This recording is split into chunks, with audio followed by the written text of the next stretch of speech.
চারটা জিনিস সৌভাগ্যের লক্ষণ, এটা যদি পাও খুব ভালো। কয়টা?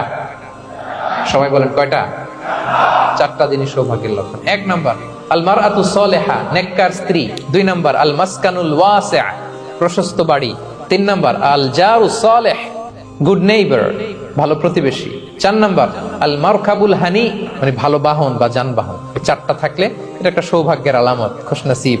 কিন্তু খেয়াল করে দেখেন তো বিশ্বনবীর চারটার মধ্যে কয়টা ছিল? শুধু এক নাম্বারটাই ছিল, বাকি তিনটা ছিল না তেমন। এক নাম্বার কি ছিল? আল মারআতু সালেহা, নেককার স্ত্রী, এটা বিশ্বনবীর ছিল, ঠিক কিনা?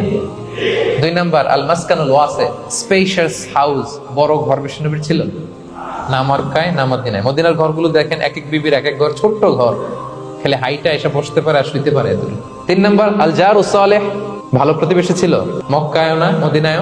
মদিনায় গেলেন, আশেপাশে ইহুদিরা থাকতো, বনু কাইনুকা, বনু কুরাইজা, বনু নাদির। তাদের ষড়যন্ত্রে একটা রাতও শান্তিতে ঘুমাইতেই পারে নাই।